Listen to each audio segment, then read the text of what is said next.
텍스트 플러스에 대해서 알아보는 오늘의 영상입니다. 바로 한번 알아보겠습니다. 텍스트 플러스를 하나 가져와 볼게요. 이 클립에서 설정할 수 있는 공간은 인스펙터라고 부르는 여기 이 공간입니다. 처음으로 알아볼 건 텍스트 항목입니다. 텍스트 항목에서는 글자를 타이핑하고 어떤 식으로 정렬할지에 대해서 설정할 수 있습니다. 아래에서 처음으로 설정하는 건 글자를 직접 적는 겁니다. 잉글리시라고만 적어볼까요? 잉글리시. 영어로 적혀 있고요. 두 번째 행으로 넘어가서 한글로 적으면 어떻게 보이냐면요. 한글로 적는다. 다빈치 리졸브에서는 이렇게 디자인되지 않은 폰트는 네모로 표시합니다. 제가 프로그램을 하나 보여드릴게요. 지금은 로보토라는 폰트를 예시로 하나 불러왔습니다. 영미권에서 만들어진 폰트이기 때문에 이렇게 알파벳 정보도 다 들어가 있고요. 이 로보토라는 폰트에서 한글이 적혀있는 부분을 가보면 이 가부터 그리고 간, 이런 식으로 한글에 대한 디자인 정보가 X로 표시되어 있습니다. 그러니까 한마디로 한글 정보가 없는 폰트다 라는 거를 우리가 직접 눈으로 확인하고 있습니다. 반대로 한국에서 만들어진 폰트들을 하나 볼까요? 이번에는 배달의 민족 도연체라는 한글 폰트를 가져와 봤습니다. 한글 폰트에서도 마찬가지로 알파벳들을 디자인해 놓은 화면도 있고요. 그리고 아래쪽으로 내려가 보면 이렇게 한글도 디자인되어 있는 모습이 보입니다. 그런데 가만히 보면 이렇게 비어있는 공간들이 많이 있어요. 평소에 사용하지 않는 단어들, 이런 것들은 디자인을 안 하기도 해요. 도연체 같은 경우에는 각이라든가 간이라든가 이런 평소에 우리가 사용하지 않는 단어들은 이렇게 디자인을 하지 않았다는 거죠. 이제 폰트를 만져보겠습니다. 폰트에서는 이렇게 아래쪽을 열어보면 여러가지 폰트들이 나옵니다. 이 폰트들은 우리 컴퓨터에 설치되어 있는 것들을 자동적으로 불러오게 되는데요. 한 가지 유의할 점은 모두 영문으로 되어 있다는 겁니다. 한글 폰트라도 영문명이 따로 있고 한글명이 따로 있습니다. 넥슨 폰트 같은 경우에는 이렇게 영문으로 표시되는 것들이 보이고요. 여러분들이 배달의 민족의 폰트를 다운을 받았다, 그리고 설치를 했다 라고 할 경우에는 영어로 표시가 되어 B를 눌러서 B 문자열을 찾아볼게요. 배달의 민족 도현체, 배달의 민족 을지로 10년 후체, 영문명으로 바꿔서 표시가 된다는 겁니다. 폰트의 하나 아래쪽에 있는 항목은 폰트의 속성을 나타냅니다. 볼드라고 하면 굵은 채가 설정이 됐다는 거고요. 볼드 이탈릭, 굵게 기울어진 채를 선택할 수도 있고요. 폰트의 속성들을 변화시킬 수 있는 탭입니다. 이 속성들은 폰트에서 미리 디자인되어 있는 것들이기 때문에 디자인하지 않았다면 항목들이 없는 경우도 있습니다. 대표적인 예가 티몬 몬소리체나 검은 고딕체인데요. 티몬 몬소리체를 보면은 이렇게 블랙이라는 하나의 속성만 가지고 있습니다. 블랙이라는 서체 말고는 다른 것들은 디자인을 하지 않았다는 뜻이겠죠? 그래서 설정할 수 있는 항목도 한 가지밖에 없습니다. 다음으로 알아볼 건 텍스트의 컬러입니다. 메뉴의 하얀 색깔 띠를 클릭해서 별도의 창을 불러올 수 있습니다. 가장 왼쪽에는 베이직 컬러즈라고 해서 다빈치 리졸브 안에서 저장되어 있는 색상들이 42가지가 이렇게 준비가 되어 있습니다. 왼쪽에 가운데 있는 메뉴는 화면에 있는 색상을 따오는 픽스크린 컬러입니다. 픽스크린 컬러는 이렇게 클릭을 하고 나서 이렇게 화면을 돌아다니다 보면은 이 마우스 커서가 있는 지점의 좌표와 그리고 색상 코드가 나와 있습니다. 그리고 왼쪽 중간에 설명을 보면 ESC를 누르면 캔슬을 할 수 있다, 취소를 할 수 있다라고 적혀 있습니다. 지금은 화면상에 있는 이 검정 색깔 중에 한 곳을 클릭해서 이렇게 색상을 따와 보겠습니다. 지금 선택되어 있는 색상은 가운데 아래쪽에 나타나고요. 그리고 왼쪽 아래쪽에 있는 커스텀 컬러즈라고 해서 내가 원하는 컬러를 저장해서 사용할 수 있는 화면입니다. 16가지의 색상을 저장해서 사용할 수 있고요. 저장하는 방법은 지금 선택되어 있는 색상을 저장하는 방식으로 사용합니다. 그래서 색상을 먼저 선택하고 나서 아래쪽에 있는 Add to Custom Colors를 선택해서 이렇게 저장을 하게 됩니다. 두 번째 항목에 색상을 저장하고 싶다면 두 번째 항목을 먼저 클릭합니다. 그리고 나서 저장하고 싶은 색깔을 클릭합니다. 마지막으로는 아까와 같이 색상을 이렇게 저장을 하면 이번에는 두 번째 항목에다가 저장이 되는 겁니다. 오른쪽에 있는 화면에서는 우리가 색상과 채도와 명도를 조절해서 색상을 선택할 수 있는 화면입니다. 색상의 스펙트럼이 나타나 있는 이 화면에서 우리가 임의의 지점을 클릭해서 색상을 선택할 수 있고요. 이 사각형에서 아래 위는 채도를 나타냅니다. 그리고 좌우는 색상을 나타냅니다. 오른쪽에 있는 작은 사각형은 밝기를 나타냅니다. 명도라고 하고요. 가장 높이 올라간다면 가장 밝은 상태가 되고요. 가장 낮게 내려간다면 가장 어두운 상태가 됩니다. 그 아래쪽에서는 직접 수치를 입력해서 색상을 선택하는 방법도 있습니다. 색상은 휴라고 하고요. 색깔이 얼마나 짙느냐 하는 채도는 새추레이션으로 나타냅니다. 그리고 아래쪽에 value라고 해서 명도는 이 부분에서 조절합니다. 그래서 명도를 255까지 가장 최대치까지 밝게 올려놓고요. 새추레이션을 변화시키면 새추레이션은 색상의 짙은 정도를 나타내기 때문에 이 새추레이션이 제로라면은 이렇게 색상이 아무것도 안 들어가 있는 하얀 색깔로 표시가 됩니다. 그래서 색상도 이렇게 125 정도로 중간값으로 설정을 해볼게요. 마지막으로 휴는 아까 설명드렸듯이 색상입니다. 휴가 낮으면 낮을수록 색상이 낮게, 그러니까 빨간색 쪽으로 변하고요. 다른 색상을 사용하고 싶다라고 할 때는 이렇게 직접 수치를 입력해서 우리가 색상을 선택하는 게 더 좋은 방법입니다. 오른쪽에서는 또 표기 방법이 다르게 레드, 그린, 블루를 직접 설정해서 색상을 선택할 수도 있습니다. 빨간 색깔이 아무것도 없고, 그리고 초록 색깔도 아무것도 없고, 파란 색깔만 가장 짙은 상태로 나타나 있다면 이렇게 파란 색깔이 표시됩니다. 그리고 여기에다가 초록 색깔을 또 가장 짙은 상태로 더해보고요. 빨간 색깔도 가장 짙은 상태로 더해보면 이렇게 흰 색깔이 나타납니다. 그래서 한마디로 빛의 속성과 같은 가산 혼합 방식을 사용하기 때문에 모든 색상이 같은 비율로 섞여 있다면 하얀 색깔이 표시됩니다. 가장 마지막으로는 헥스 코드를 사용할 수 있는데요. 여러분들이 색상을 사용하신다고 하면 이 부분을 가장 많이 사용하지 않을까 싶습니다. 헥스 코드는 앞에서부터 두 자리씩 끊어서 레드와 그린과 블루를 나타냅니다. 16진법으로 나타내기 때문에 여기 앞에 두 자리, 이 FF까지가 빨간색을 의미하고요. 중간에 세 번째, 네 번째 FF는 이 그린을 의미합니다. 그래서 빨간 색깔이 하나도 없는 제로였다면 이 FF는 00으로 바뀌게 되고요. 여기 레드를 0으로 바꿔보겠습니다. 보시다시피 16진법을 이용해서 00으로 표시되고요. 빨간 색깔이 11만큼 들어가 있다라고 하면 이 헥스 코드의 앞자리는 0B가 되겠죠. 그래서 11을 적어보면 0B가 됩니다. 이렇게 앞에서 우리가 이야기했던 것과 같이 그냥 색상을 설정하는 화면이다 라고 생각하시면 되겠습니다. 지금은 흰 색깔로만 설정을 해보겠습니다. 자, 여기까지 그냥 기능들을 쭉 이야기 드리고 있는데 어떻게 머리에 잘 들어오시나요? 몇 번 만져보면 다 알 수 있는 내용이거든요. 그래서 앞서서 이야기를 드릴 때 폰트가 어떤 식으로 디자인되고 원리는 어떻게 되는지, 컬러에서는 헥스 코드가 있는데 그 헥스 코드의 원리가 어떻게 되는지 하는 조금 개념적인 것들도 같이 이야기를 드렸어요. 저도 영상이나 디자인 쪽에서는 비전공자거든요. 그래서 어떤 개념적인 부분에서 약간 전공자가 아니니까 부실한 경우가 많아요. 그냥 이렇게 하면 이런 결과가 난다 라는 것만 알고 있기 때문에 요즘에는 그런 개념들을 익히는 게 더 재밌더라고요. 자, 아무튼 이야기가 좀 딴 데로 샜는데 계속 해보겠습니다. 다음 메뉴는 사이즈입니다. 크기를 설정하는 건데요. 크기는 이 슬라이드를 움직여서 이런 식으로 설정을 할 수도 있고요. 수치를 직접 입력해서 설정을 할 수도 있고요.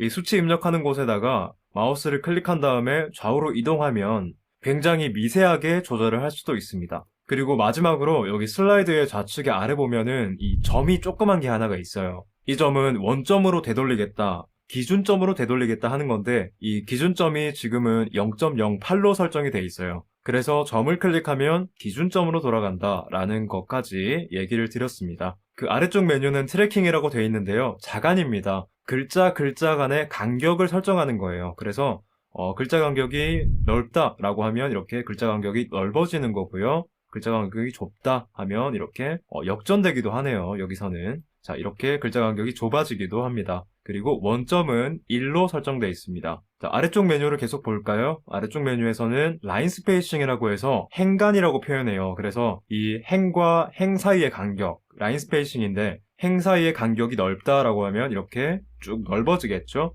그리고 행간이 좀 좁다라고 하면 이렇게 간격이 좁아지겠죠. 자, 그래서 기준값은 마찬가지로 1로 설정되어 있습니다. 자, 그 아래 메뉴는 V 앵커라고 해서 앵커라는 게 여러분들 뭔지 아시죠? 앵커라는 게 이 선박에서 바닥에 닻을 내려서 고정시키는 그런 그 닻을 말해요. 그래서 여기 적혀있는 V는 버티컬의 줄임말이고요. 버티컬 앵커라고 해서 아래 위에 그 닻을 설정한다, 아래 위에 기준점을 설정한다 라는 거예요. 그래서 옆에 그림을 보면 좀 더 쉽게 이해할 수 있는데 여기 무슨 상자가 있고 여기 점선이 있습니다. 점선은 아까 말했듯이 앵커를 말하는 거고요. 이 상자는 글 상자를 말합니다. 여기 글이 적혀있는 이 공간에 보이지 않는 그 글 상자가 있어요. 그 글 상자를 어디에다가 기준점을 잡아놓겠는가 하는 겁니다. 지금은 가운데 정렬 그리고 가운데 정렬 이렇게 돼 있을 거예요. 근데 이걸 아래 정렬로 앵커를 이 글상자의 위에다가 박아 놓으면 정중앙에 앵커가 박히게 되고 글상자의 위쪽이 정중앙에 이렇게 붙게 되는 겁니다. 반대로 아래쪽에다가 앵커를 박으면 글상자의 아래쪽이 이 중앙 앵커에다가 이렇게 붙게 되는 겁니다. 그 하나 아래쪽에는 V 앵커 탑 바텀이라고 해서 이 글상자가 앵커 기준으로 어디에다가 정렬이 될 건지 하는 건데요. 지금은 우리가 글상자의 아래쪽을 앵커에다가 붙여놨잖아요. 그래서 바텀이 앵커에 붙게 되는 거고요. 반대로 글상자의 위쪽을 앵커에다가 붙이고 싶다면 탑을 앵커에다가 붙인다 라고 해서 이렇게 변하게 되겠죠. 아까 했던 여기 그림을 클릭하는 게 사실은 여기 탑, 바텀, 그리고 센터를 각각 저장해 놓은 그런 기능입니다. 그래서 이렇게 누르면 누를수록 자꾸 변하죠. 지금은 센터에다가 맞춰 놓을게요. 그리고 아래쪽의 메뉴는 V Justify라고 해서 글상자에 맞게 조정을 하겠다라는 겁니다. V라고 하면은 버티컬이니까 아래 위쪽에 대해서 조정을 해주겠다는 거예요. 근데 지금 여기서 조정하면 조정값이 안 보일 거예요. 이렇게. 이 기능은 글상자가 이렇게 네모로 있다고 했을 때 단어를 기준으로 글상자의 좌측, 우측에 맞게 크기를 맞춰 놓는 거예요. 한글이라고 지금 한 단어기 때문에 좌측이 안 붙는데 한글을 이렇게 띄워볼게요. 그러면 한글이라는 단어가 이제 두 개가 됐는데 아래쪽에 H Justify를 이렇게 조정을 하면 한글이 글상자의 좌우측에 맞게 간격에 맞게 이렇게 붙게 됩니다. 그래서 한마디로 글상자의 크기에 맞춰서 단어를 정렬한다 라는 기능입니다. 지금은 기본값으로 돌려놓을게요. 그리고 앵커 기능에서 가장 중요한 부분은 글자의 좌측 정렬, 중앙 정렬, 우측 정렬을 할 수 있다는 겁니다. 좌측 정렬은 H 앵커에서 앵커를 왼쪽에다 박으면 글자가 좌측 정렬이 되는 거고요. 반대로 앵커를 글상자 오른쪽에 박으면 우측 정렬이 됩니다. 앵커 기능은 글상자에 대한 정렬을 다룬다고 이해하시면 좋겠습니다.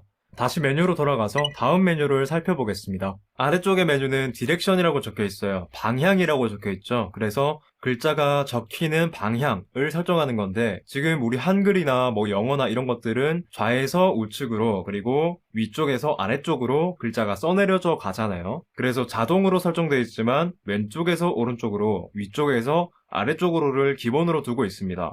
설정하는 메뉴를 열어보면요. 왼쪽에서 오른쪽으로, 오른쪽에서 왼쪽으로, 위에서 아래로, 그리고 밑에서 위로 라는 이런 항목들이 있습니다. 그 글자 중에 오른쪽에서 왼쪽으로 쓰는 글자들이 있잖아요. 지금 어떤 글자인지 기억이 잘 안 나는데 그런 글자들 같은 경우에는 여기 디렉션에서 설정을 따로 해주면 되겠죠. 그리고 우리도 지금 오른쪽에서 왼쪽으로 쓰도록 한번 설정을 해보겠습니다. 자, 그러면 글자가 적히는 방향이 오른쪽에서 왼쪽으로 바뀌었고요. 또 다른 설정을 보면은 뭐 아래쪽에서 위로도 있잖아요. 바텀업이라고 해서 아래쪽에서 위쪽으로 적힌다 라는 그런 바텀업도 있습니다. 지금은 자동으로 설정을 해둘게요. 그리고 아래쪽 메뉴는 라인 디렉션이라고 해서 그 라인의 방향, 행의 방향을 나타내는 건데요. 메뉴를 열어보면 똑같이 탑다운과 레프트 라이트 그리고 다운업과 라이트 레프트라고 적혀 있습니다. 탑다운 레프트 라이트는 지금 클릭해보시면 우리가 영어를 적거나 한글을 적을 때 적용하는 방향이잖아요. 위쪽에서 아래쪽으로 또는 왼쪽에서 오른쪽으로 적는다. 그렇기 때문에 지금 다른 식으로 이렇게 밑에서 위로 올라간다 혹은 오른쪽에서 왼쪽으로 써내려간다 라고 하면 지금은 행에 대해서만 설정하는 거기 때문에 두 번째 행이 이렇게 가장 첫 번째 행으로 올라가는 거겠죠. 지금은 원래 상태로 돌려놓겠습니다. 아래쪽 메뉴를 보면 엠파시스라고 해서 강세, 강조를 나타내는 건데요. 중간에 취소선을 꺼서 강조를 하겠다라는 건데 지금 잠깐 화면을 확대해 볼게요. 확대를 하면 이렇게 중간에 취소선이 하나가 생기죠. 이렇게 강세를 줄 수 있고요. 오른쪽 설정은 이제 밑줄을 져서 강세를 주겠다라는 거고요. 그 다음 메뉴는 라이트 온이라고 적혀 있는데 써내려가다 라는 의미예요. 그래서 슬라이드 바를 이렇게 움직여보면 글자가 이제 끝에서부터 사라지고 나타나고 앞에서부터 사라지고 나타나고 하는 그런 기능들을 이렇게 볼 수 있습니다. 그런데 이 라이트 온 기능을 제대로 사용하려면 이제 영상이 플레이 될 때 글자가 서서히 나타나야 되잖아요. 그래서 여기 오른쪽에 있는 작은 점 키프레임 기능을 알려드리면서 사용해 보려고 합니다. 키프레임은 프레임의 키를 가지고 있다. 프레임의 자기 값을 가지고 있다라는 개념이거든요. 그래서 영상의 가장 처음에 아무것도 보이지 않는 이런 값을 가지고 있다라고 이렇게 설정을 해볼게요. 그러면 이 영상은 라이트 온이 제로인 상태로 값을 가지고 쭉 이어지는 거예요. 그런데 중간에 타임 인디케이터를 이동시키고요. 그리고 키프레임을 하나 생성한 다음에 라이트온이 끝까지 올라가는 라이트온의 end가 1인 값을 우리가 또 저장을 해놨어요. 여기서는 라이트온 값이 0이었다가 여기서는 라이트온 값이 1로 변했어요. 이때 영상이 어떻게 보이냐면, 자, 처음으로 가서 플레이를 한번 해볼게요.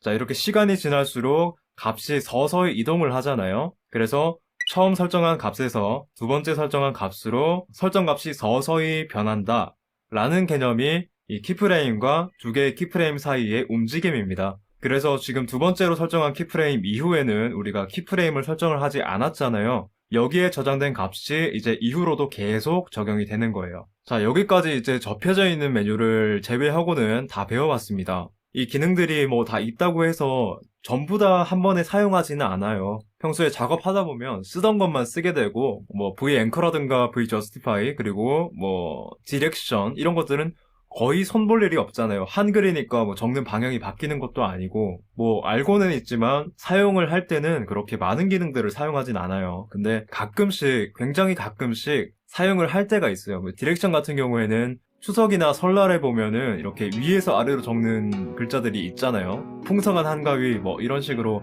적는 글자들이 있는데, 뭐 그런 경우에는 사용하기도 하고요. 그래서 그런 식으로 텍스트를 내가 적고 싶은데 기능을 모르고 있다면 굉장히 불편하겠죠. 한 글자 한 글자 적어서 막 위치를 맞추고 해야 될 거 아니에요. 그래서 반드시 모든 기능을 사용할 필요는 없지만 알고는 있으면 좋은, 알고 있으면 나중에 편한 그런 기능들이라고 할 수 있겠습니다. 나머지 접혀있는 메뉴도 같이 한번 살펴보죠. 아래쪽에 메뉴를 열어보면 이 포스 모노스페이스라고 되어 있어요. 모노스페이스가 이 글자의 수평 폭을 말하거든요. 그래서 잉글리시라고 적혀있는 여기서는 이 E라든가 N이라든가 G라든가 이런 글자들은 폭이 넓은 반면에 이 L이라든가 I라든가 이런 글자들은 폭이 굉장히 좁아요. 그래서 이 설정을 1로 옮길수록 이 글자의 간격이 동일해지는 거죠. 이 기능을 자주 사용할 경우는 많이 없지만 타이머를 표시하거나 하는 경우에는 종종 사용하기도 해요. 이 텍스트 플러스를 이용해서 우리가 타이머를 만들 수가 있거든요. 하나 만들어 볼까요?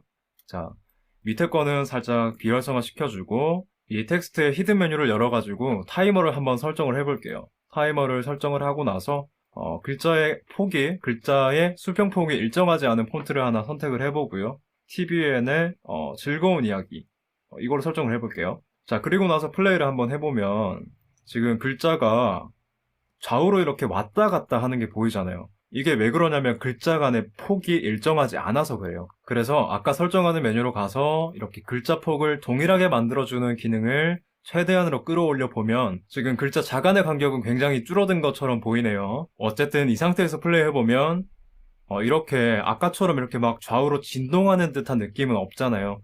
그래서 이 글자의 폭이 일정하게 맞춰졌다라는 거를 우리가 설정을 했고요. 글자 간격이 지금처럼 좁아졌다면 위에 가서 자간에서 자간만 이렇게 수정을 해주면 적당히 보기 좋은 형태로 수정을 해주면 우리가 이 타이머 기능을 표시하는데 전혀 문제가 없겠죠. 그래서 이런 상황에서 사용하는 게 이 모노스페이스 기능입니다. 마지막 메뉴도 활성화 시켜보면요. 탭 스페이싱이라고 해서 우리가 탭을 눌러서 이 글자들을 구분을 할 수가 있어요. 그래서 지금 이 타이머는 잠깐 꺼두고요. 그리고 글자를 몇 가지 적어보겠습니다. 글자, 이 모노스페이싱도 이제 살짝 내려주고요. 설정을 해보겠습니다. 그리고 글자, 뭐 이런 식으로 설정을 하고요. 이 트래킹도 처음 상태로 맞춰주고요. 자, 이렇게 글자라는 세 가지 글자를 적었는데 여기 첫 번째 글자 옆에다가 탭을 한번 눌러볼게요. 그러면은 이 뭔가 바뀌는 게 보이실 거예요. 그래서 이 문단이 구분이 되는 기능인데 퓨전으로 가서 조금 더 자세한 설정을 할 수 있어요. 퓨전으로 한번 들어가 볼게요. 자, 지금 퓨전으로 들어와 있고요. 화면을 조금 이렇게 단일창으로 만들고 화면을 조금 확대를 더 시켜보겠습니다. 화면을 이렇게 확대를 시켜보면 가운데에 뭔가 메뉴가 하나 더 생겨 있어요. 그래서 이 메뉴를 보면서 아까 그 탭 스페이싱을 이렇게 조절을 해보면 포지션이 막 변하고요. 이 포지션을 변화시키는 가운데 우리가 탭을 눌렀던 그 이전의 글자, 여기 첫 번째 글자는 이 포지션을 이동을 해도 변하지 않는 거를 볼 수가 있어요. 그래서 여기 탭을 기준으로 문단이 구분이 되어 있는 건데 글자에 몇 가지를 더 적어볼게요. 몇 가지를 더 적는다. 그러면은 지금 글자가 늘어남에 따라서 여기 왼쪽과 오른쪽의 글자가 구분이 되어 있어요. 이런 식으로 문단을 구분해서 왼쪽에는 어떤 문장을 사용하고 오른쪽에는 어떤 문장을 사용해서 하나의 텍스트 안에서 여러 가지의 문단을 작성한다 라고 할 때 이 기능을 사용하시는 겁니다. 아래쪽의 메뉴를 조금 더 보면요. 탭 옆에 1번이라고 적혀 있고요. 그리고 2번, 그리고 3번, 8번까지 적혀 있습니다. 그러니까 탭을 이용해서 우리가 문단을 나눌 때 8개까지 나눌 수 있고 그 8개를 각각 조절할 수 있다라는 겁니다. 포지션은 아까 말했듯이 각각의 문단의 포지션을 별도로 설정하는 거고요. 1번 포지션이 지금 왼쪽, 오른쪽으로 이렇게 움직이는 거고요. 얼라인먼트는 이 기준점을 중심으로 좌우로 약간 이렇게 틀어주는 겁니다. 이런 식으로 사용하는 탭 기능이고요. 저는 솔직히 이 기능을 잘 사용하지 않아요. 글자별로 문단을 나누거나 구분된 몇 가지의 글자를 적을 때는 그냥 텍스트를 여러 가지를 사용하지 이 탭 기능은 잘 사용하지 않는 것 같아요. 아무튼 여기까지가 우리가 텍스트 탭에서 배울 수 있었던 전부였습니다. 아까 타이머를 표시할 때 여기 히든 메뉴가 있었잖아요. 스타트 텍스트에 우클릭을 하면 이렇게 히든 메뉴가 나오는데 이거는 별도의 강의를 제가 찍어서 계속 올리고 있으니까 그 영상들에서 참고를 해주시면 되겠습니다. 자, 그리고 두 번째, 세 번째, 네 번째 메뉴로 쭉쭉 나아가면서 설명을 해드려야 되는데 지금 이 한 영상 가지고도 10분이 넘어가는 것 같아요. 그죠? 다음 내용은 다음 영상에서 찾아뵙도록 하겠습니다. 감사합니다. 에드존이었습니다.